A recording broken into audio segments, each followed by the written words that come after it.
Welcome to Red Recaps. Hey guys, have you checked out this very intriguing movie, Cleaner?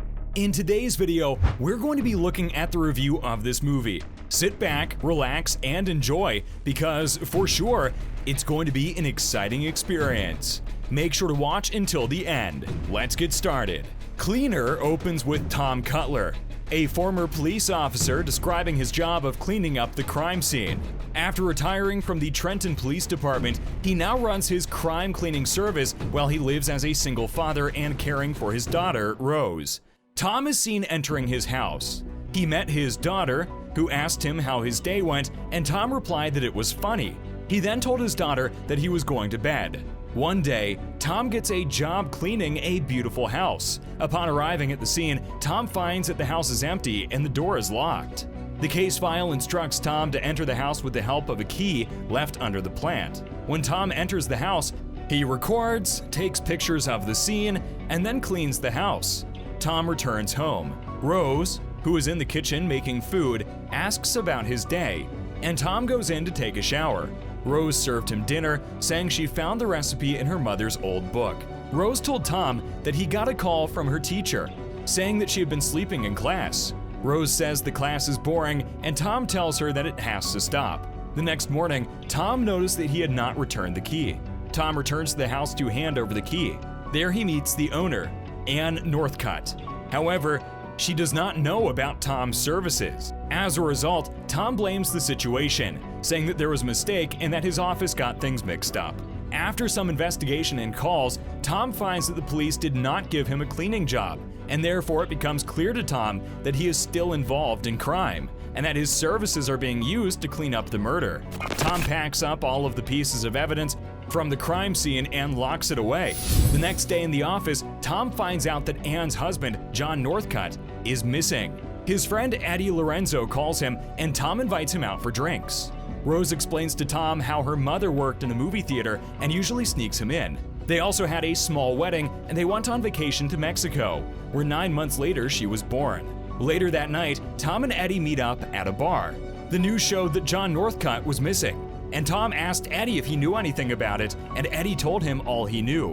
One of the officers, Jim, who is in charge of John Northcutt's case, comes over to Tom, and they all talk about the case. Eddie told Tom that Northcutt knew Robert Vaughn, retired corrupt commissioner of police, and he made a deal with the DA to testify.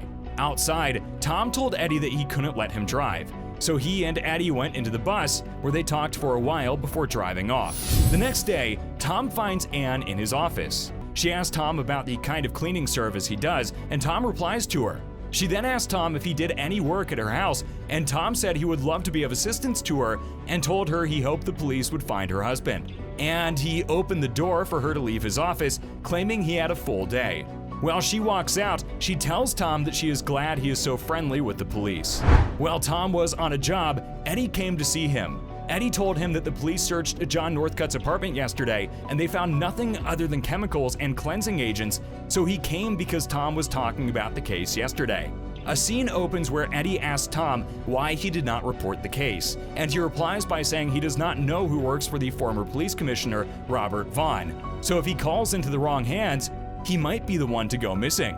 Eddie asks Tom if he still has all the paperwork from the crime scene, and he answers yes. Eddie tells him to hang on to them because they are his alibi. Tom says that proves that he was there and not that he didn't do it. Eddie told him that he didn't have a motive since he didn't take a penny from Vaughn.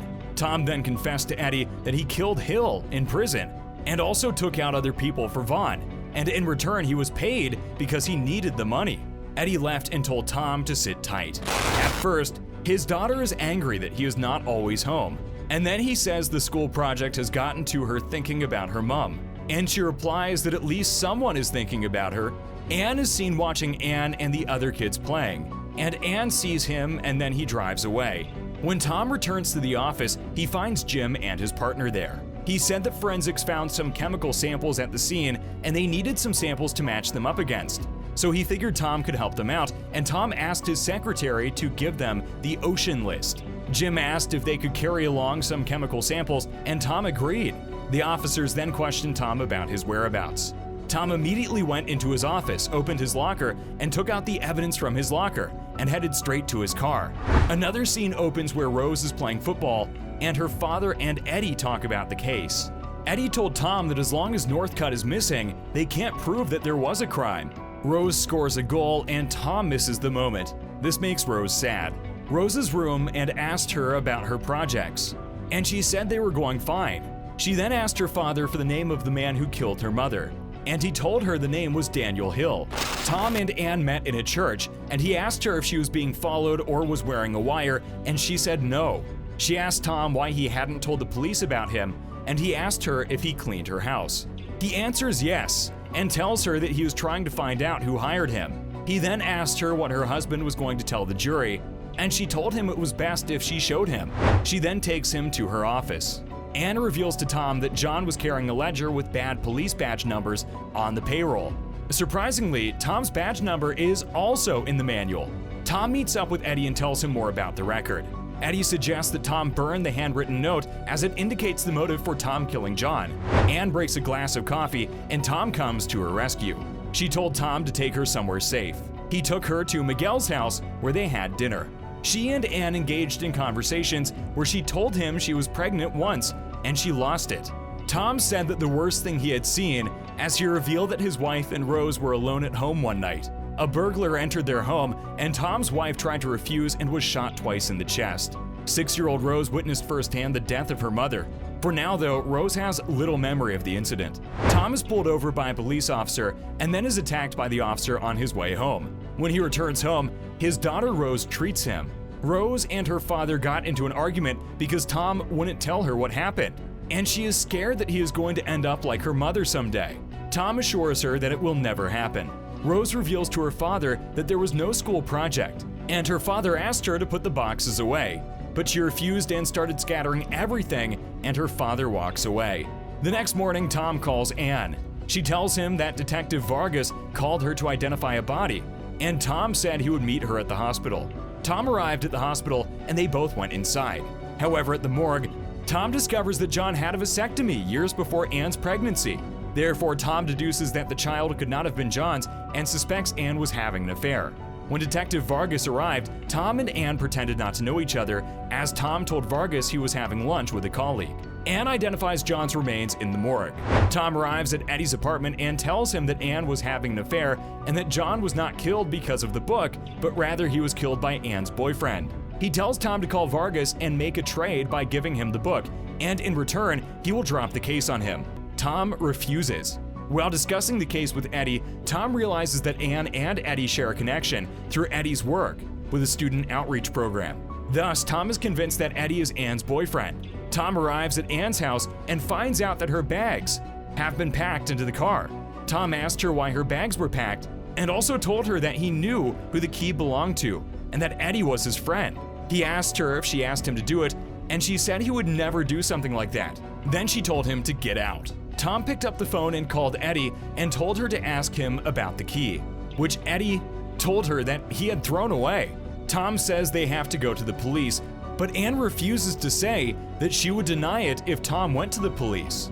Tom drops Rose off at a friend's place. Tom works with Detective Vargas, who is investigating the case of John's murder, to catch Eddie. However, Eddie lures Tom into his home by threatening Tom's daughter, Rose. Tom arrives and tells Rose to go into the next room. The two have a heated debate as Eddie tries to reason with Tom. Eddie reveals that John forced Ann to have an abortion, and she did not have a miscarriage.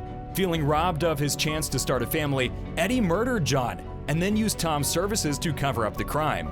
Tom tries to convince Eddie to surrender, but Eddie holds Tom at gunpoint. Eddie pleads that anything is fair when one is trying to protect their family. However, Tom stalked him until the police arrived. After realizing that he will be caught, Eddie decides to shoot Tom, and he asks him, "Who is going to clean you up, Tom?"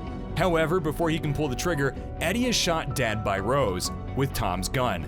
Tom takes the gun from his daughter and hugs her. In the end, Tom hands over the ledger to Vargas, who promises to burn it. Vargas allows Tom to walk free and covers up the crime, while Rose's voice was talking in the background and Miguel was seen cleaning the scene of the incident. Love our videos? Leave a comment down below and let us know what you think about the movie. Has this movie intrigued you? Check the links down below to watch it firsthand. And also, don't forget to subscribe and hit the notification bell for more of our videos. Thanks for watching Red Recaps. See you in the next video.